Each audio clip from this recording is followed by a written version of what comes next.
Hi everybody, I'm Bree the Plant Lady checking in with a mid-November weekly garden tour.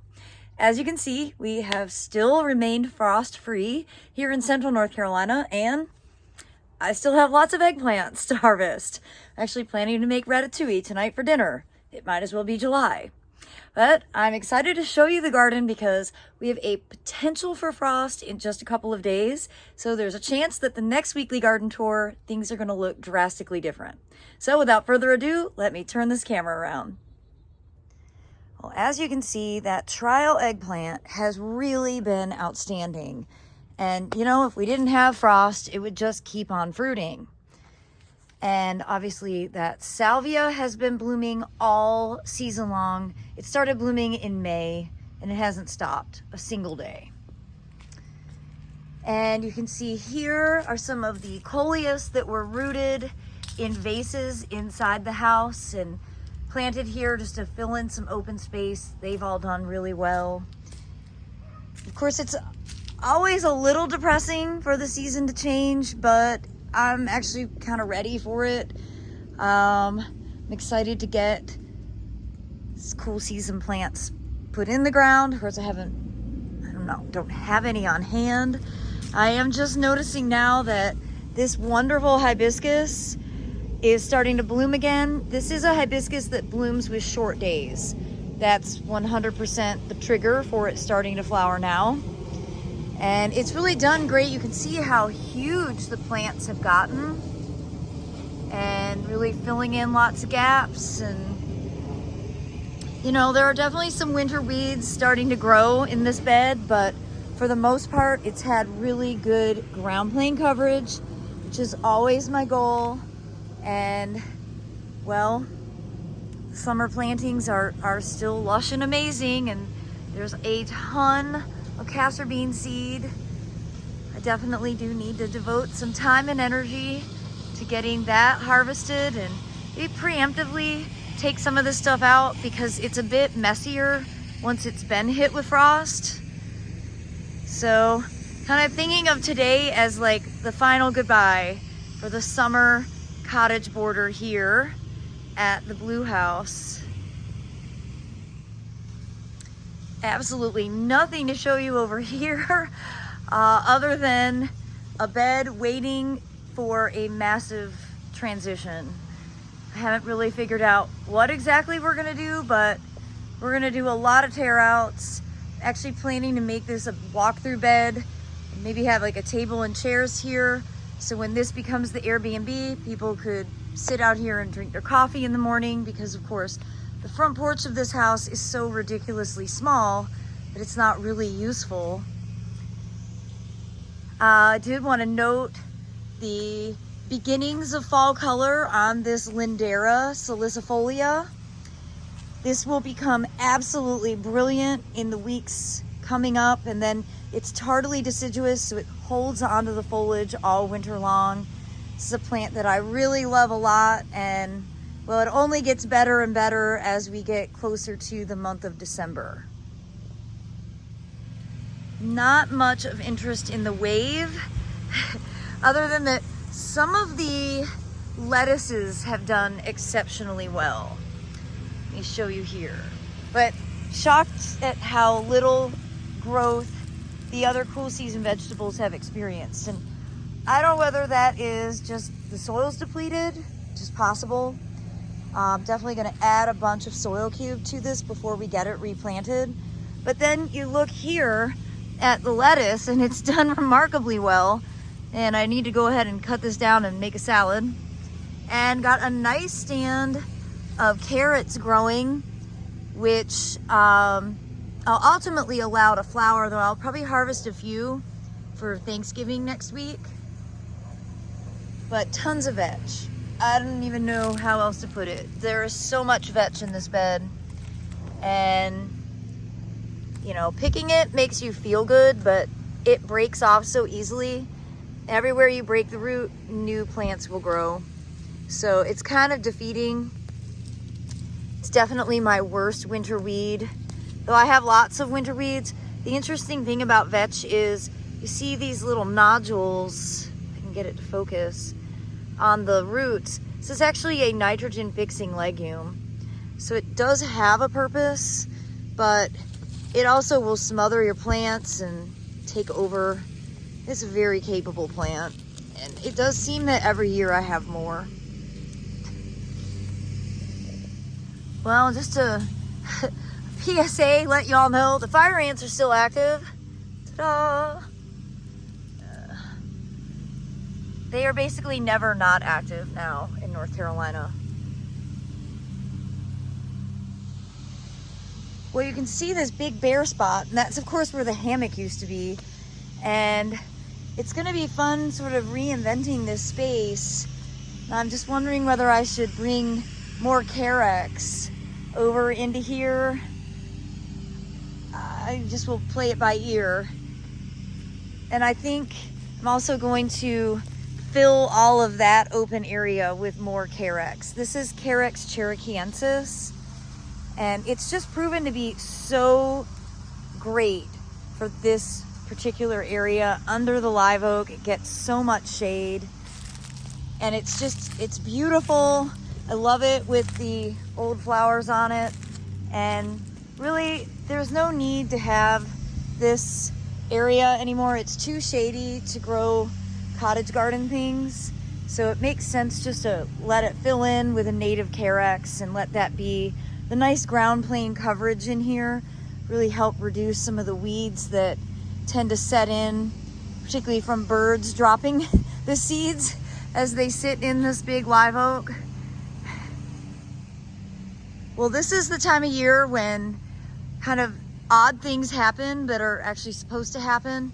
This is Prunus incisa, and this always does sort of an intermittent flowering from November until March, when it really goes into full flower. But it's always nice to see some little Prunus blooms at this time of year. And there's another Prunus out front that's just starting to bloom that is also supposed to be flowering at this season. So we walk up to this big bed here at the road. First, I want to point out the Parodia. This is Parodia subaqualis, and it gets really fantastic fall color, which you can see with that sun shining through it right now.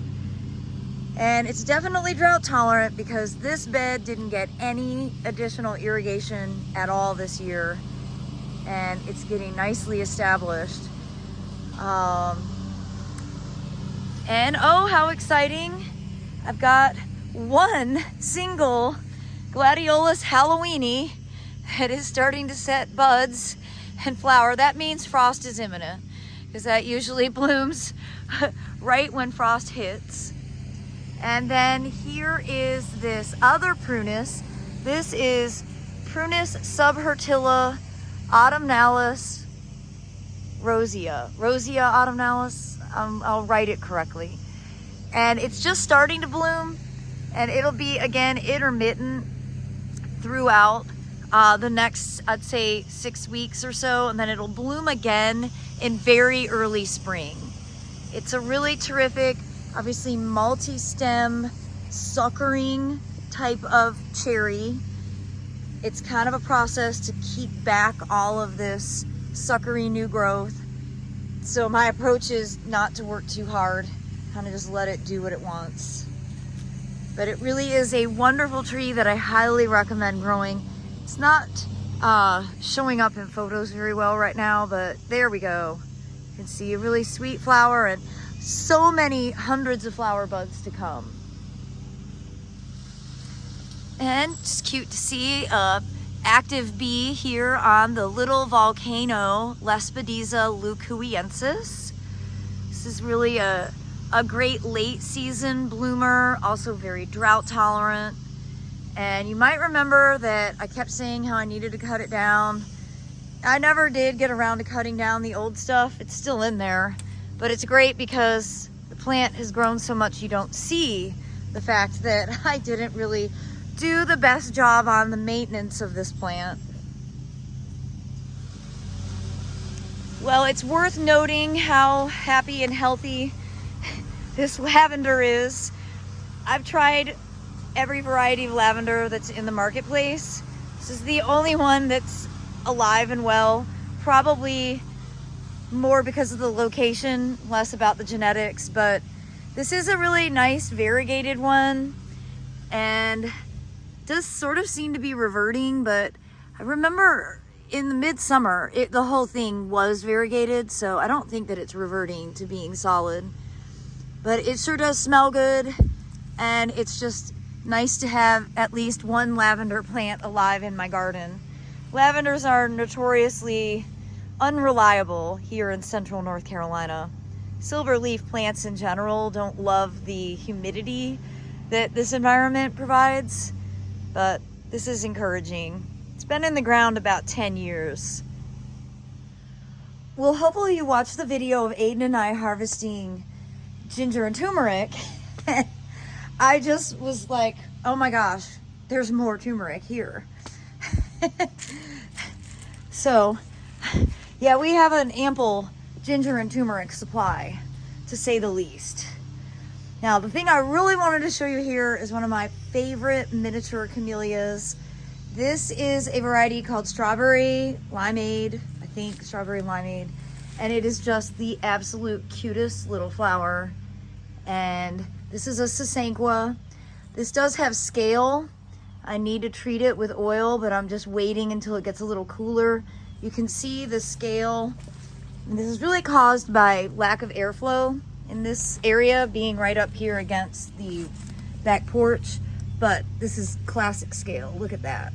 Really gross. Ugh. I could actually just treat it with insecticidal soap, which maybe I'll go ahead and do right now as an example.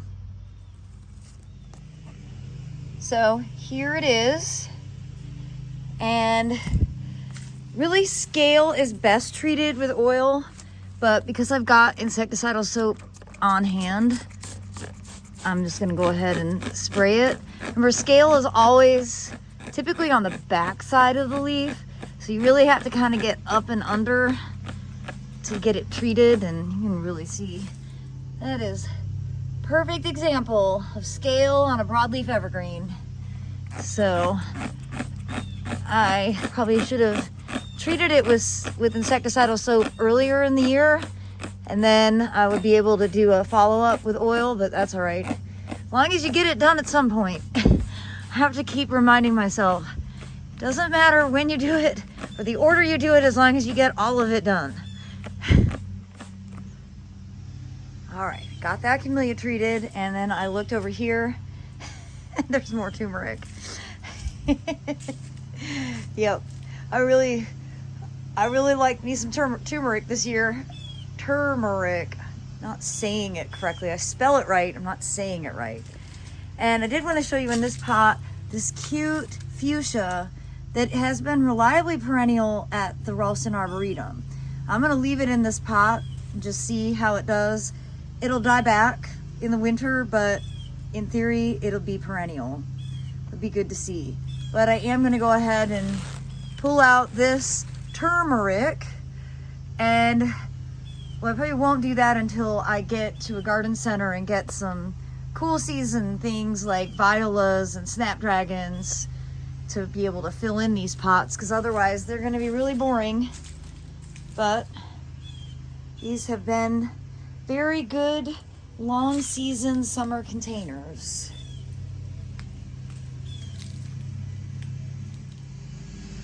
Well, everybody, I hope this front yard mid-November weekly garden tour will serve as inspiration, and I hope you'll tune in tomorrow to see everything that is continuing to grow out in the back gardens.